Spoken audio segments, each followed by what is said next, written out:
All right. Hello, everyone. It is right at 9 a.m., so I'm going to go ahead and get us started here. So I want to welcome you all to Adapting Employment as HIV Prevention, Culturally Grounding a Status-Neutral Intervention for Latino Immigrant Sexual Minority Men. And our speaker here today is Jahn Jaramillo, who has a master's in public health and is currently a PhD candidate in prevention science and community health at the University of Miami. And so I'm going to hand things over to Jahn. And just so everyone knows, we do have a poll going. So we have a poll question for folks to go ahead and select into. Jahn, so far, 100% of folks have indicated that they work both with immigrant and LGBTQ communities so far. And a recording of this will be available online for folks to reference afterwards. And so with that, I'm going to hand it over to Jahn. Awesome, Gabriela. Thank you so much. So awesome. It looks like there's quite a few people who work with LGBTQ plus and immigrant communities. Welcome all of you, and I really appreciate you being here. So let me get started. So I'm really honored to be here today to share the results of my F31 project. It was unfortunately terminated earlier this year, but I've been lucky to keep the work going. My project focuses on adapting an employment as HIV prevention intervention, specifically for Latino immigrant sexual minority men in South Florida. The goal was to really understand the structural challenges they face and explore the ways in which an existing intervention could be adapted to address those challenges. Before I dive into the presentation, I want to start with two quotes that came directly from the men who participated in my study. I think they really set the stage and speak to what's at stake right now for our community, a community that I am really proud to be a part of. This quote was shared by a Venezuelan bisexual man who has been in the US for the past 1 to 2 years. Can anyone please volunteer and read this to the group? I can, Jahn. Thank you. Yeah, and Jahn, why don't you go ahead and share the presenter slides again? Is it not showing up? No. Oh, okay.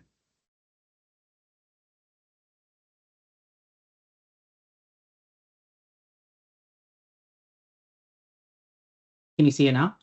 Yes. Awesome, thank you. Okay, so I'll go ahead and start. So in my previous job, I had no protection anywhere. So you tell me how to look for someone who is on your side, who loves you very much. What happens when that doesn't exist? What happens when you're literally alone? A trans woman passed by near work, and my former boss, he said how they should kill them all. They don't tell us as workers, go see psychological help so that you're not alone. Because in the end, I made it to the last day at my job where I was abused because of therapy. Had I not gone to therapy, I wouldn't be here right now listening to this Zoom. Thank you so much. This other quote, the second quote, was shared by a Mexican gay man who has been in the US for the past 3 to 5 years. Can someone else from the group please kindly volunteer to read this one?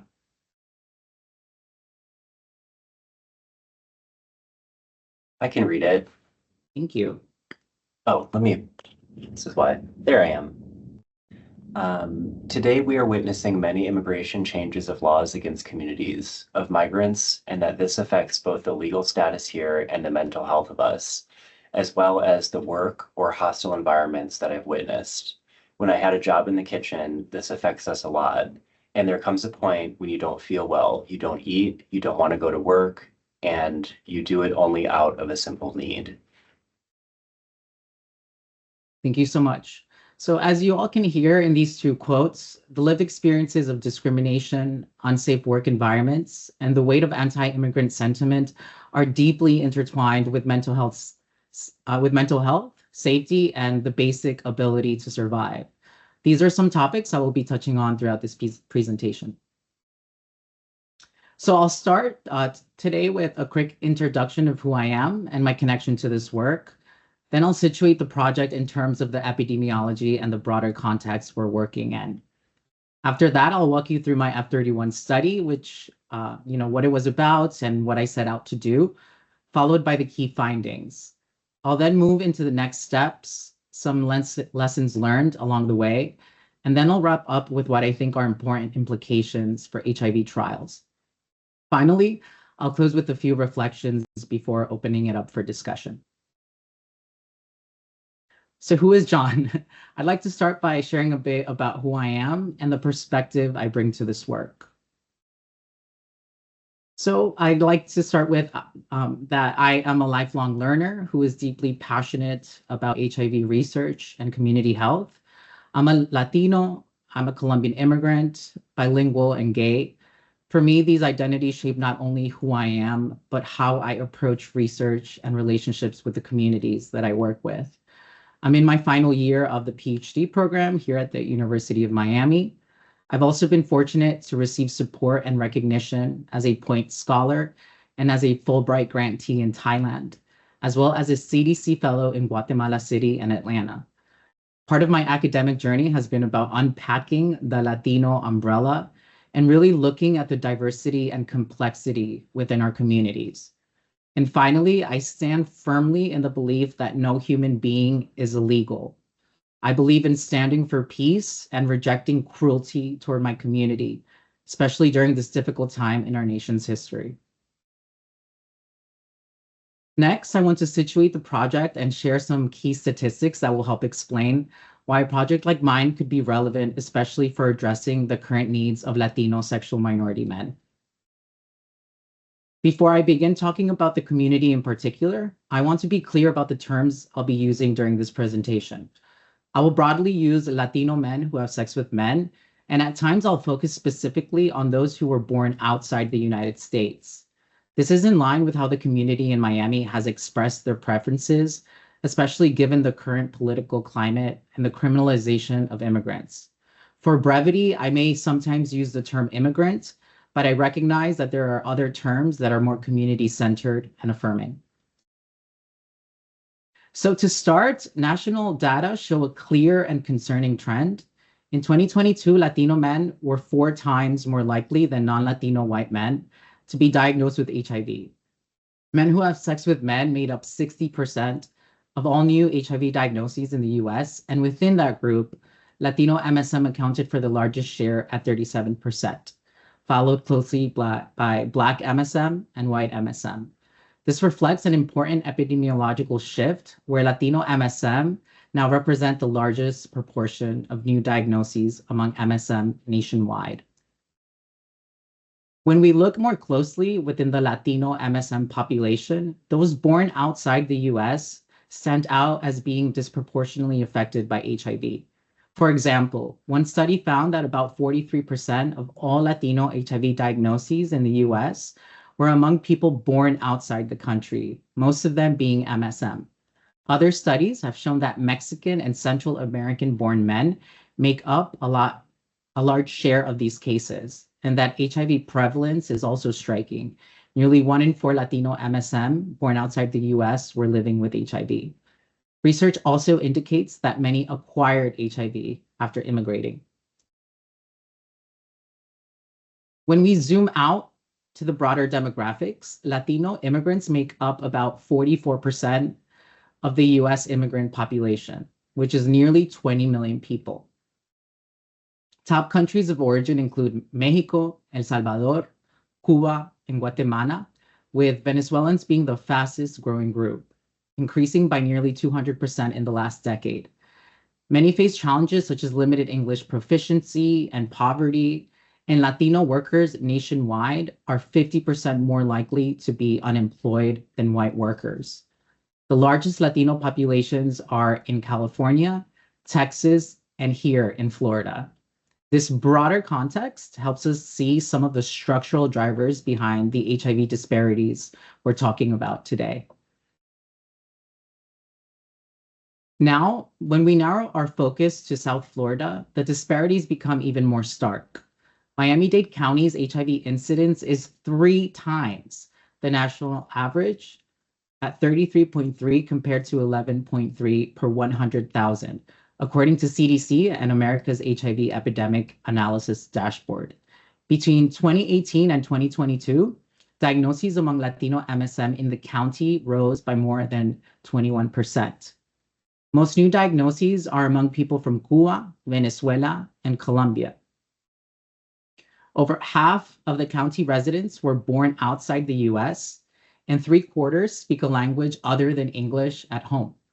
This rich diversity, combined with decentralized health services and ongoing economic challenges, underscores the need to address structural barriers for effective HIV responses in this region. So, based on these disparities, we wondered what could be done here in Miami. Based on conversations with community members, our Latino MSM Community Advisory Board, and findings from prior studies in our lab, it became clear that the needs go far beyond PrEP or medical services. Community members were also asking for English classes, employment support, networking opportunities, and practical skills training, like learning how to use computer applications such as Excel. This insight led me to scan existing interventions for Latino MSM to see whether any included these kinds of structural supports. Using the CDC's Compendium of Evidence-Based Interventions, I found that there are relatively few programs developed specifically for Latino MSM, and even fewer for those born outside the US. Most of these interventions are also at the individual level, focusing on HIV knowledge, safer sex negotiation, and condom use skills, with far less attention to the kinds of structural supports our community has been asking for, like employment assistance. Programs like SMART, Sex Ed, and Hola en Grupos have shown promise, but gaps remain. For example, SMART Sex Ed improved some prevention outcomes, but had limited impact for Spanish-speaking Latino MSM. Hola en Grupos, a Spanish language program, was more effective, showing a higher likelihood of condom use and higher likelihood of HIV testing. Other programs like Sin Buscar Excusas reduced condomless anal sex by 59%, and 3MV showed potential benefits for Black and Latino MSM overall. However, subgroup-specific data for Latino MSM were missing from the analysis. Taken together, these findings suggest that while some efficacious or effective interventions exist, very few are tailored to subgroups of Latino MSM born outside the US, take a status-neutral approach, or address structural determinants like unemployment and legal barriers. Therefore, the question becomes, how can we address these unmet needs for this subgroup of Latinos? Which, as the literature suggests, can be addressed with tailored approaches. In South Florida, where many Latino MSM live, tackling structural issues like job insecurity may be just as critical as providing HIV prevention and care tools like PrEP and ART. Programs that integrate cultural values, language access, and economic supports are far more likely to meet the overlapping needs of Latino MSM born outside the US. This exploration into what tailored approaches could look like for my community led me to ask a final question. Rather than reinventing the wheel, is there an existing strategy that we could adapt here in Miami that already weaves together these structural supports with HIV prevention and care? And that's what led me to connect with colleagues in Chicago and learn about Work to Prevent. Work to Prevent is a structural intervention developed by Dr. Brandon Hill and his team that integrates employment readiness with HIV prevention for adolescent MSM and transgender women of color aged 16 to 24. Work to Prevent was specifically designed to address structural factors driving HIV disparities.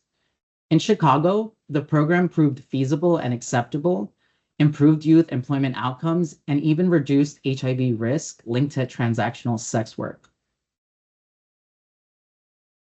The program is delivered over 4 group sessions. So session 1 focuses on career values and goal setting. Session 2 covers communication skills and job search strategies.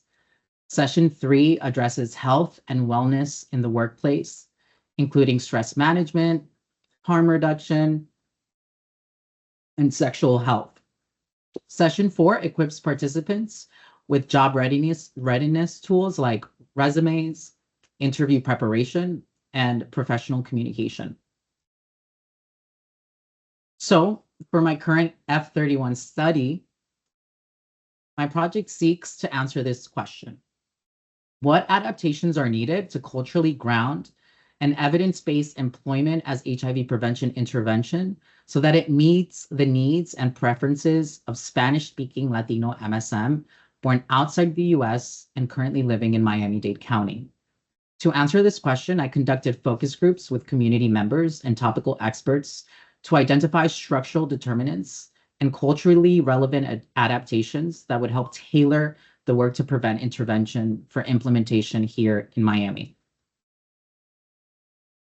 To guide the cultural tailoring of the intervention, I used the adaptive framework, which is a step-by-step model for adapting evidence-based interventions.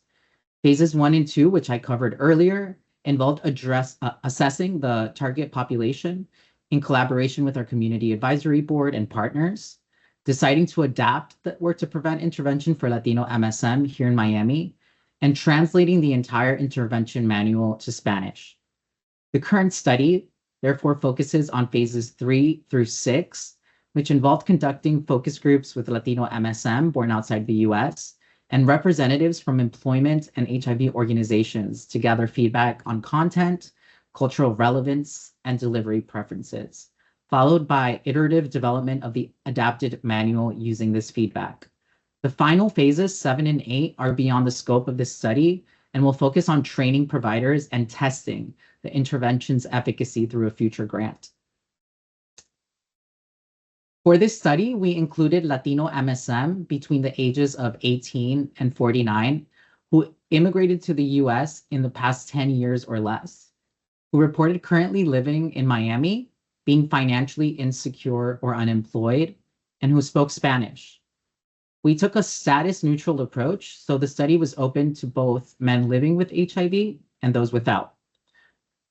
Participants were recruited through community outreach with our CAB and local organizations, as well as through our consent to contact database and direct referrals. Before joining the focus groups, participants completed informed consent and a demographic survey in REDCap and were shown all components of the work to prevent intervention. During the focus groups, we asked what they liked, what they didn't like, how culturally relevant the program felt, and their suggestions for changes. Participants answered questions about their age, education, income, nativity, and employment, as well as open-ended questions on their satisfaction with work to prevent, its relevance to the Latino MSM community, and ideas for improving its content, cultural fit, and delivery. Quantitative demographic data were analyzed descriptively, and for the qualitative data, we used rapid qualitative analysis, summarizing each interview using a structured template, auditing for accuracy, independently generating themes, and organizing key quotes in a matrix. We also used the frame tool to document both content and implementation adaptations made during the process. Topical experts included professionals in the Miami area who provided HIV, mental health, or employment services to Latino MSM. We limited participation to no more than 2 experts per organization to ensure diverse perspectives. They were recruited through our CAB, a consent to contact database, and community partners. After completing informed consent and demographic surveys in REDCap, experts discussed challenges such as career readiness for Latino MSM born outside the US, proposed culturally relevant adaptations to improve work to prevent, and assessed the feasibility of implementing the intervention within their organizations, including the supports they would need. Similarly to the Latino MSM focus groups, we collected qualitative data through open-ended questions focused on acceptability, appropriateness, feasibility, and feedback on work to prevent. We also asked about the impact of current policies on their ability to deliver services. We adapted our interview summary template specifically for topical experts, summarized and audited each interview, and used a matrix to organize key quotes. 2 analysts independently identified themes, which were then refined in discussion with the senior author to reach consensus. We also documented adaptations to the intervention using the frame tool to ensure changes were systematically captured. So, to the juicy part of the presentation, in terms of our findings. Through our analysis, we identified 6 key themes and 15 sub-themes that informed adaptations to the intervention. For today's presentation, I'll focus on the 6 broader themes and highlight a few quotes and representative adaptations. Before diving into the findings, I'd like to start with some participant descriptives.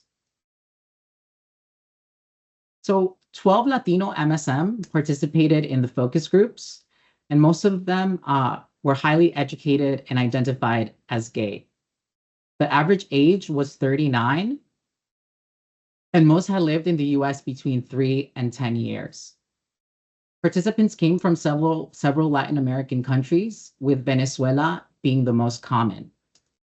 Many faced legal uncertainty. About 1/3 were awaiting asylum, and others held temporary or pending legal status. All reported employment instability or concern. On the right-hand side, you'll see the top skills and barriers participants endorsed, since the full list was much longer. The most commonly needed skills for finding work included communication, adaptability, and problem solving. The most common barriers were language, non-recognition of foreign credentials, and immigration status. 2/3 reported discrimination tied to immigration status when looking for work, and 1/3 reported discrimination based on sexual orientation. A few shared that they had exchanged sex for resources or were offered legal aid in exchange for sex.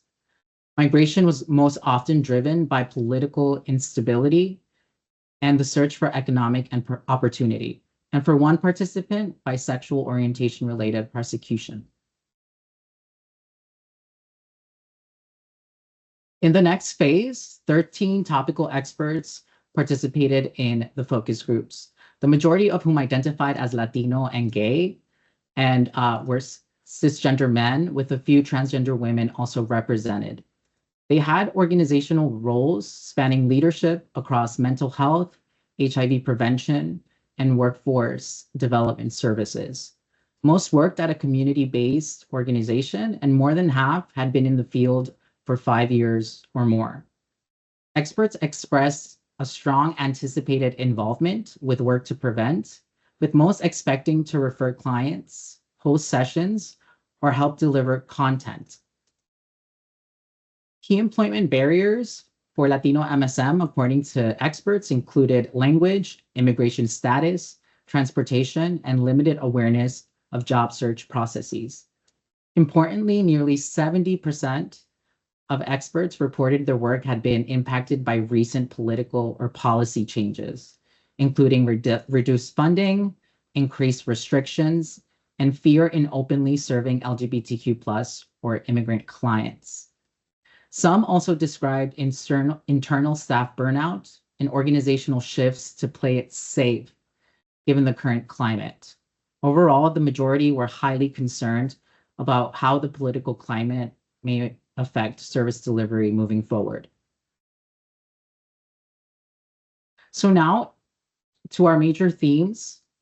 Our first theme found that work to prevent is valuable and unique to Latino MSM born outside the US, as reflected in the following quote. Can anyone please read this one?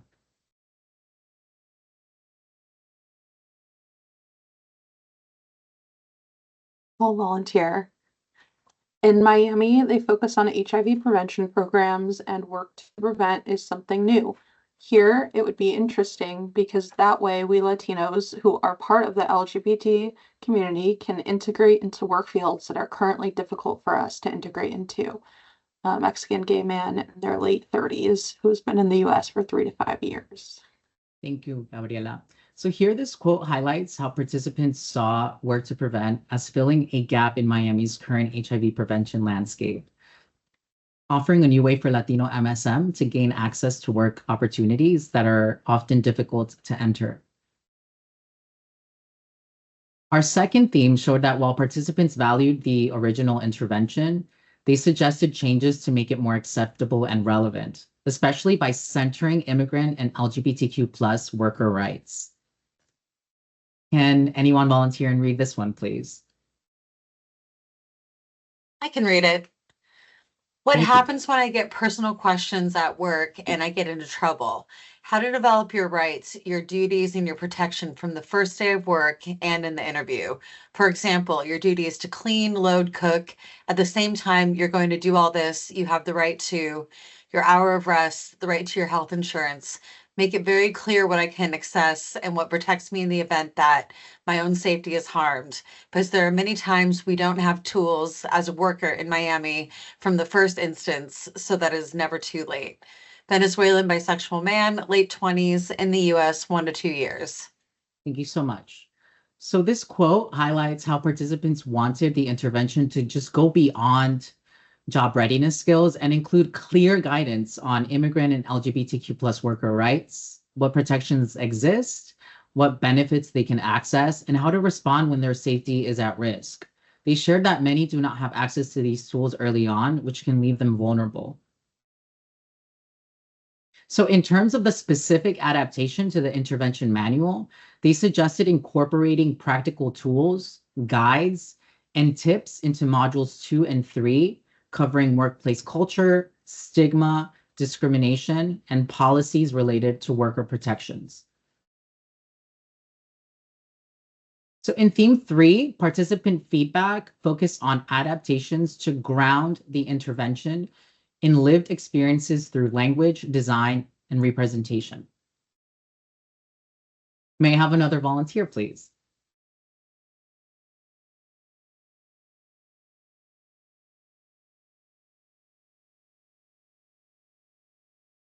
I can jump in. When I first looked at the image, the first thing that came to mind was something federal. I'm afraid of the image, but when I read the translation, work to prevent what? Occupational accidents?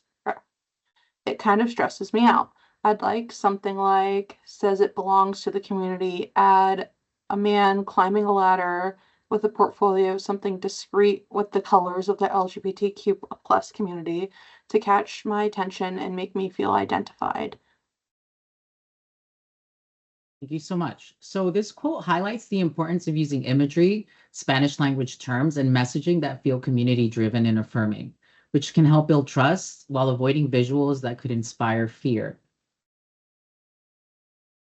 So as you can see, this was the original logo for the intervention, and participants suggested renaming the interventions to something that conveys inclusion, growth, success, and opportunity. They also recommended updating imagery to symbolize progress, such as a person climbing stairs, a ladder, or a forward arrow, while removing any visuals that might evoke associations with ICE or law enforcement. Our fourth theme centered on building foundational skills while creating flexible pathways to employment. Can someone read this, please? A final activity to upload resumes to web applications. Like now that I've created the resume, teach people how to use the web applications like Indeed. Upload the resume and from there start submitting applications to 2 or 3 job offers they like. Awesome. So this was by a Nicaraguan bisexual man in his late 40s in the US for 3 to 5 years. So this quote here focuses on strengthening foundational skills like resume creation with hands-on practical training to navigate online tools and real-world job searches. Given the evolving role of artificial intelligence in hiring, participants stress the need to be tech savvy, from uploading documents to applying for positions that align with their goals, which the original intervention did not address. The adaptation suggested was adding a final resume building exercise in Module 4, where participants could practice uploading resumes to online platforms and applying to 2 or 3 jobs of interest. Beyond developing work skills, Theme 5 highlighted a preference for the adapted intervention to intentionally foster community, belonging, and peer connection, recognizing the isolation and limited social networks that recently arrived Latino MSM often face in the US. May I have another volunteer, please? I think perhaps assigning a mentor, someone who speaks your language, someone that they can relate to in some way, or that has been through the program, and just go over any questions they may have, or even talk about their own feelings. Because the more they can relate and feel comfortable with the people they're working with, the more likely they are to continue and complete all of the requirements, and also to come back and maybe even refer other people. Topical expert. Awesome, thank you so much. So this quote speaks to the importance of fostering connection and a sense of belonging within the program. Oh.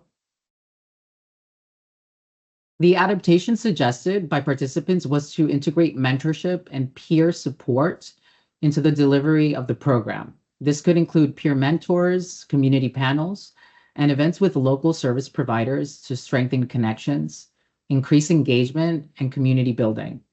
Participants were asking, as an immigrant, how can this program help me meet people, connect with resources, and even build a network? And just as important, how can it help me find free things to do in the community so I can step away from work, feel connected, and really have a sense of belonging? Lastly, the final theme focused on feedback related to developing strategic and flexible implementation models to enhance adoption, feasibility, and reach of the adapted intervention. Can someone read this final quote, please? I can go for it. In some organizations, they might already have some connections, and then they can think of recruiting their folks. And then in other organizations, they have folks helping to direct the. Sorry. It's okay. Yeah. And then in other organizations, they have folks helping to direct the large program. I could see, for example, one of the resources is having like a pool of people, like these are my career experts. These are my immigrant experts, my HIV prevention expertise, and then kind of having like a list of people that we can like tap into. Hey, we can have this upcoming session. This organization is leading this session. You know, who's willing to come serve on a panel we need. Thank you. So this was from a topical expert in his late 30s who provides HIV and AIDS services. As represented in this quote, participants emphasized tailoring program delivery to different organizational capacities and leveraging existing partnerships. The adaptation would therefore focus on expanding implementation capacity by distributing responsibilities across partners, offering flexible formats such as shared facilitation across agencies, guest speakers, and hybrid delivery options to make the program easier to adopt and sustain across diverse community settings. So in terms of next steps and where I am in this overall process of this terminated F-31 grant, right now I'm incorporating the adaptations into the intervention manual. Excuse me.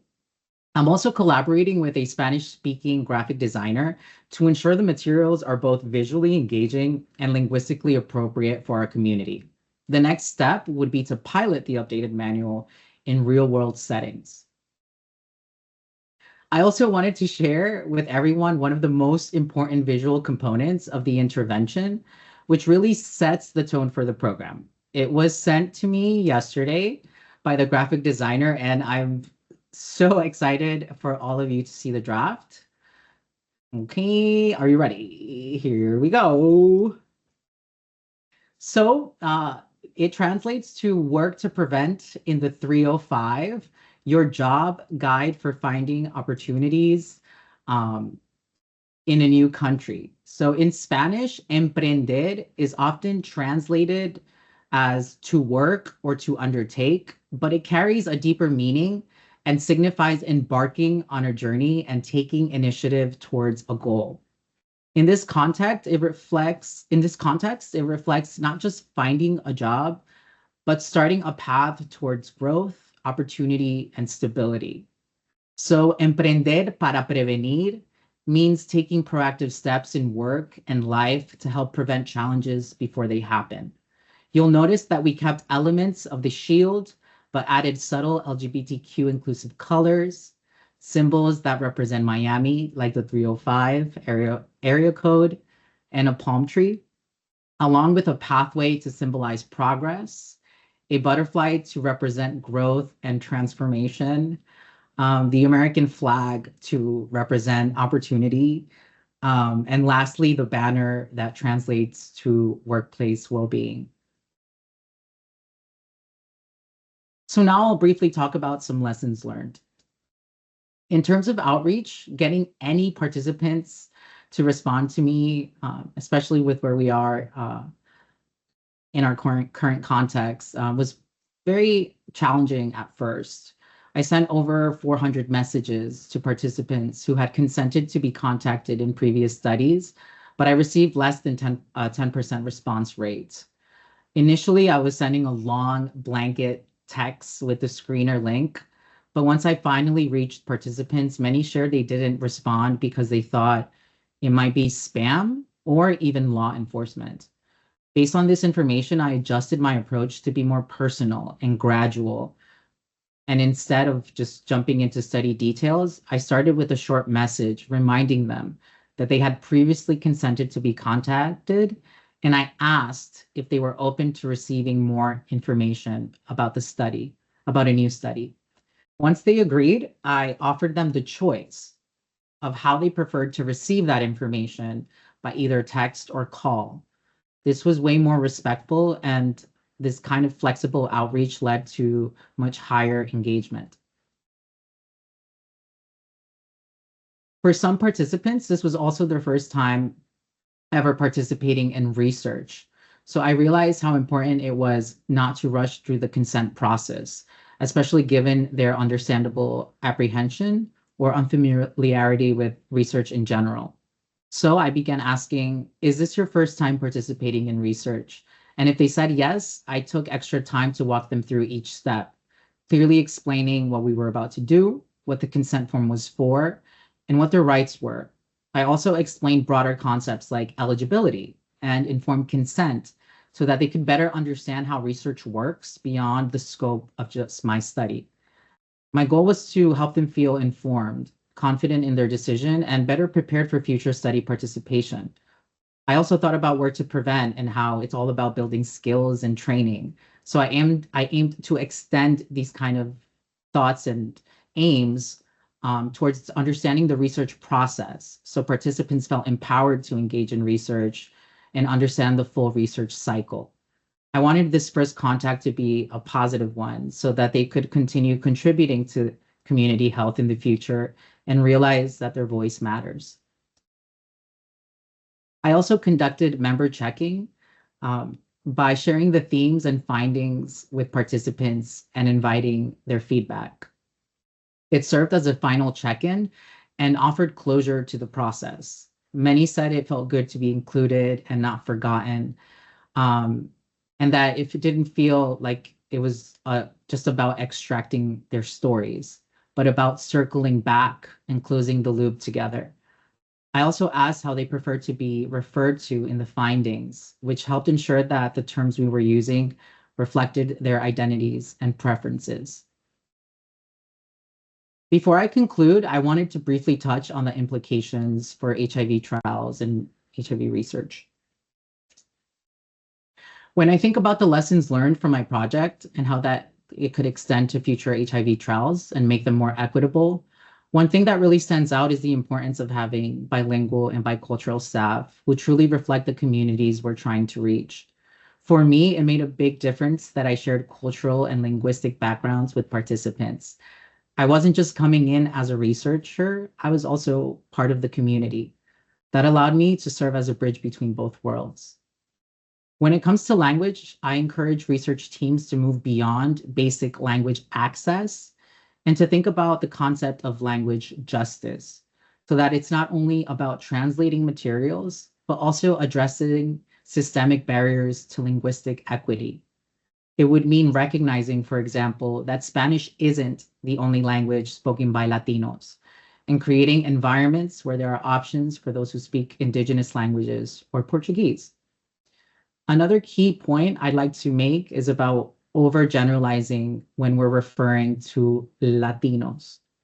I really encourage folks to be specific about who they're referring to, because being precise honors people's identities, and that could start with collecting meaningful data like nativity, years in the US, or preferred language.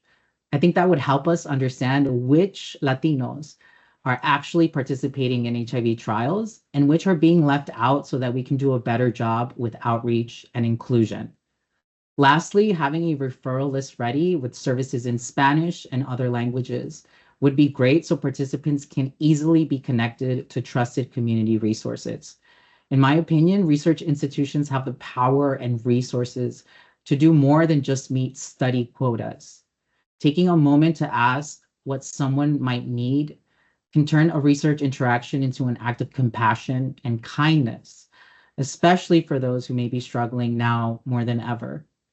In my study, participants wanted support to meet basic needs and access services for mental health, sexual health, and financial wellness.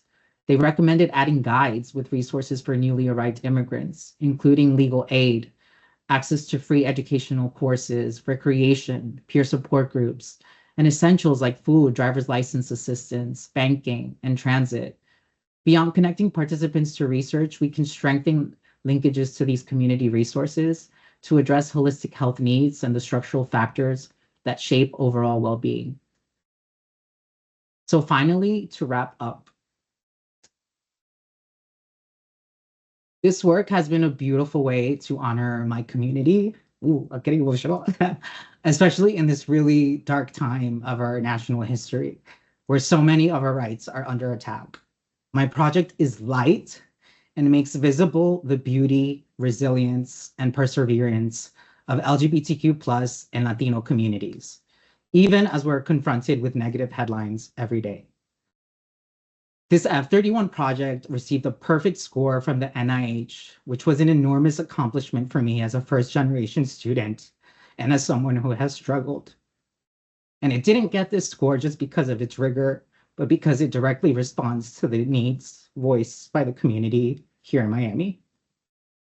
And even though the grant was ultimately terminated, I won't give up on this idea, because I believe in this work, and I know that it holds real promise for the future, especially for advancing HIV prevention and care efforts, and ultimately helping end the HIV epidemic among Latino sexual minority men, a community I love dearly and whom I've dedicated my life's work to. Before I close and open it up for questions, I want to acknowledge that this work truly takes a village. I'm deeply grateful to all the participants who were vulnerable and generous in sharing their stories, to the mentors who have guided me, to the LGBTQ+ and Latino organizations that have supported both outreach and me personally, and to my family for their support. So I want to say thank you to all so much for your time and for the opportunity to share this work with you today. The voices of the community and our partners have been central in shaping these adaptations, and I'm really excited about the possibilities for making interventions like Work to Prevent more relevant and empowering for individuals. I'd love to stay connected, so I have added my email and my LinkedIn QR code if you'd like to reach out. I look forward to connecting and continuing the conversation and exploring ways we can collaborate to support Latino MSM in Miami and beyond. Thank you so much. John, I know you've been presenting, so I did just want to draw your attention to the chat. And you've been getting lots of flowers, as you definitely deserve. I know many people have left their opinions here. We've also got a paper from Dr. Erica Hamilton here that was just published in a similar vein of research on the link between employment and depression. So anxiety/depressive symptoms. Awesome. Lots of great links. Lovely. Um, Thank you so much, everyone. I am scrolling through the chat section here and I don't see any comments or questions. There is a question on if you're willing to make the slides available. Of course. Yes, I'm happy to share. And for folks here, this has been a recorded session and the entire recording along with the slides will be made available for free online. Thank you, Dr. Fallon. Actually, I have a question. Yay, awesome, thank you. When you were doing this research, many times in the Latino community, there's a lot of illiteracy. And you didn't mention anything about the challenges of illiteracy. I know you talked about language competence, cultural competency, and those issues. And I would think that, for New York, where I'm from, we have a big challenge with people not understanding medications, not understanding the clinical trials, not understanding why they're in the research, why. It's a whole host of issues. How did you deal with that? Yeah, I think that's a really great question. And for me, as when I mentioned the descriptives, one of the things we found was that the majority of the folks that participated in my study had a much higher educational level, right? So they came from Latin America or Central America, with kind of a higher educational background, and so there wasn't a lot of those concerns in terms of literacy or those needs that you are mentioning, specifically for this group that we had, and it was particularly interesting because we had in terms of just the current political climate, my inclusion and exclusion criteria was much lower in terms of age. So we were targeting initially 18 to 39. But I found that the folks that were reaching out and really wanting to participate in the study were above that age. And so, that also brought upon new kind of questions with regards to, okay, we have some age differences, life transitions, and maybe they had more time within their own respective countries to access educational opportunities. However, I do think that with regards to this sort of literacy or what it means to understand medical information, how can we better do that with participants, right? And so I think that's where I started thinking about, am I asking my participants if they've ever participated in research before? Why does that matter? And how can I, start to maybe create those conditions of like, hey, this might be your first time, and how can I help you understand the whole research cycle, so that is one of the first steps that you take when you're even being outreached by people that want you to participate, but may not be giving you any sort of tools to help you understand if this is something that you even want to do. Does that help in any way?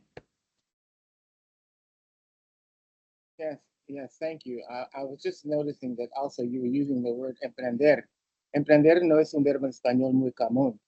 It's not very common for Spanish. And I know that the literacy level here, if you don't use common idiomatic usage in the language, it can be problematic. So that helps a lot. Thank you so much. Yeah, but also, what would you recommend? And it's interesting because you're saying you're from New York, right? And I think that's beautiful. It really touches upon the diversity within, the Latino communities there and here as well, right? Because if this is coming directly from participants here in terms of using emprender, who are those Latinos that are requesting this word that might be more complicated for others, right? Or that might be at a higher level of Spanish. What other words would you recommend? Trabajar. That would be more universal, right? Acometer. Depende lo que tú quieres decir. It depends on what you would say. And I think that I use the KISS approach when I'm dealing in language competency. And the KISS approach is keep it simple, stupid. Because if you don't, you run into problems. In some places, like in Colombia, you say dar papaya. And that's an idiomatic expression in Colombia where you wouldn't use that in Cuba.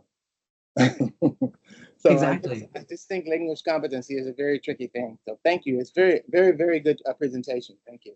Thank you so much. And just one thing I want to end on with on that question is that what works here or what is being requested by a group of 12 individuals might not be something that could be generalizable to just like other cities, right? Or other groups. And so I think that's where then these descriptives in terms of who these participants really were, where they're coming from, and which also kind of Spanish they're using, right? Because I think I think about half were from Venezuela, right? Two from Mexico, I think, one from Cuba. So I can imagine if there were a different representation of different countries, those words could have looked differently as well. But thank you so much for asking the question. Anyone else?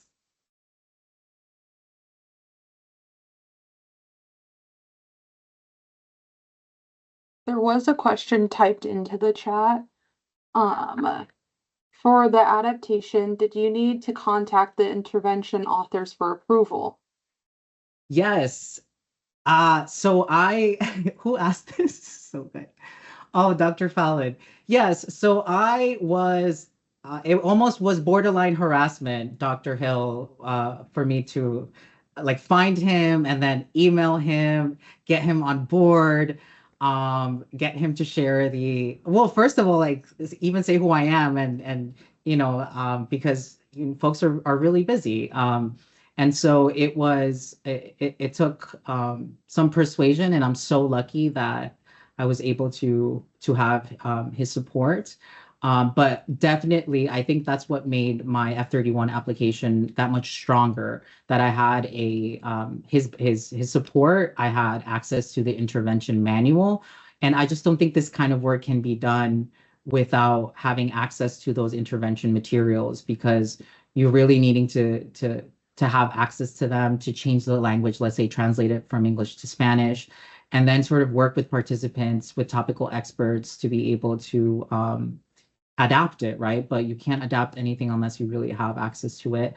And then there's also the concerns of like, if these intervention materials are available online, could you access them, or do you need to contact the intervention developer, right? So I started from zero and just made that direct link and connection to Dr. Hill, explained what the aims of the study was, and that's what ultimately led us to where we are right now, which I'm super grateful for.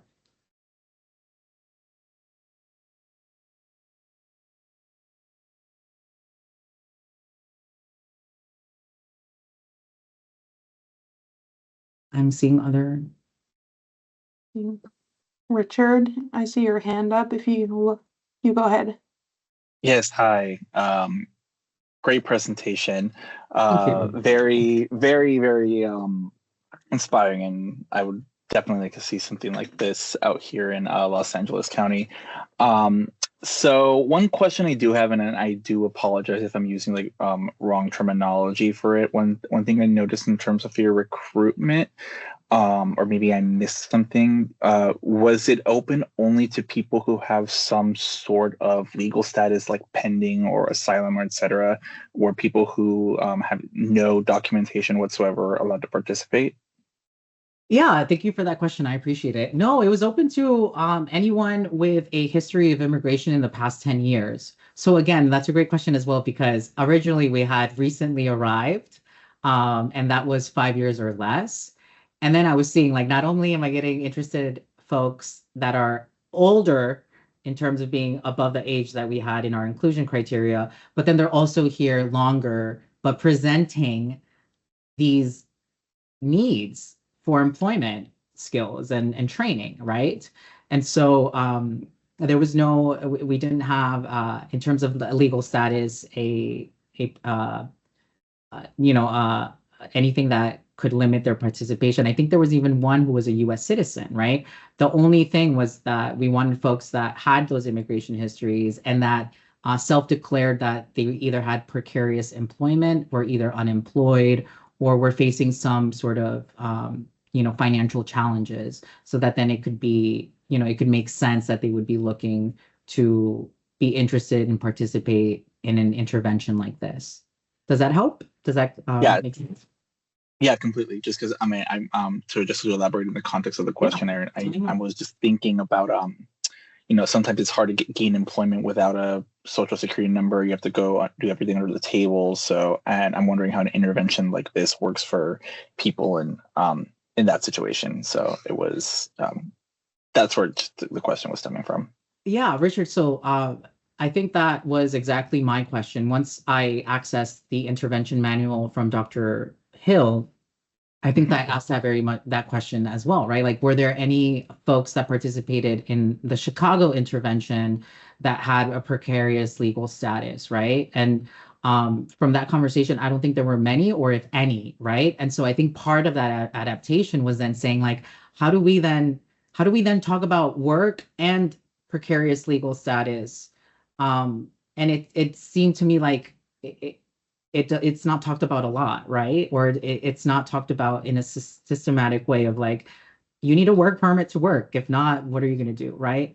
And so I think that this intervention then allowed for me to really talk to the topical experts, the folks in vocational rehab programs, in employment, workforce development programs, and sort of see the ways in which they navigate those different their client status and what kind of other community resources they may provide to them while they're in this waiting area to get a work permit, which means that, like, okay, maybe you may not be able to work formally, but are there other work opportunities that an organization can provide that other folks in the community can provide while you get off your feet, right? And if it's out there and if it exists, then how do I make that available to people so that then potentially they're not offsetting that with certain work that might be making them more vulnerable for HIV acquisition? Does that help? Yeah, totally, completely. Thank you so much. Of course. Thank you for asking.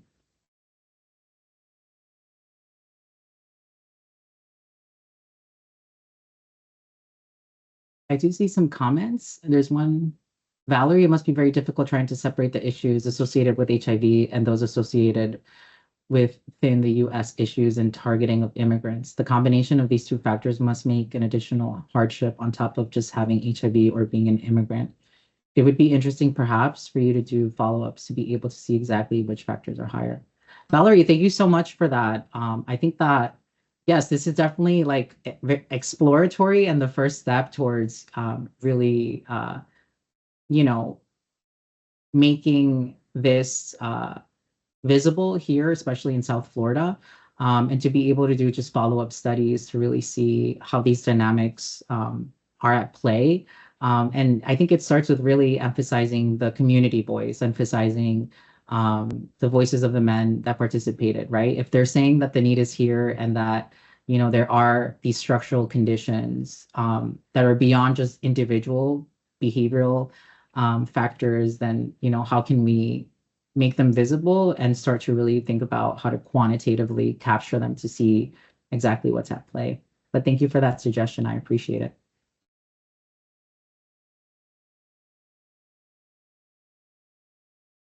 Okay. I think that covers all the questions that have been dropped in the chat. So I just wanted to circle back to what I think was a highlight of the presentation. It certainly elicited a lot of reaction emojis come through, but that change in graphic from the original design to the newer design, I think was pretty shocking. That was a big takeaway for me, how depending on who's looking at an image, it can elicit these different feelings, certainly strong feelings. And I believe Brian left a mention in the chat that they can see what that participant meant looking at that original graphic and getting kind of that almost fear, uncertainty response versus the reaction that this whole group had once we showed the new one, lots of hearts and clap emojis. So definitely just, you can't undervalue that type of imagery. Yeah, Gabriela, thank you for bringing that up. And I think that, there's a whole 167-page manual that is beautiful, evidence-based, that Dr. Brandon Hill and his team spent years developing, right? And all it takes is one little image, right, for a participant to be completely turned off and to say, this isn't for me. And of course, whatever, the work that was done in Chicago with the particular community, that was okay for them at that time during that context. But right now, context change, and images and symbols change, right, to people. And so I think that it was really interesting to be able to get that perspective from individuals and to really for them to be like, whoa, what is this? Why? This isn't something that really even connects with the aim of helping me move forward in life. And so I'm really happy that it resonated with others, the draft that we have of the new logo. And I'm just excited to continue developing it. But I think that you can see that certain symbols and in terms of making it contextual to the current you know local area of Miami really helps people then engage and think like, okay, I'm in the right place and I feel safe, because I think the safety part is really important nowadays. Absolutely. Okay. Well, John, please promise me that you will take a moment to read through the chat and read Yes. all of the flowers you are receiving, Does it very save? rightfully so. I should save for Okay. you to be able to continue to look through, and if not, I will send you each one because they are well earned, very well deserved. And thank you everyone for attending here. It will be made available online.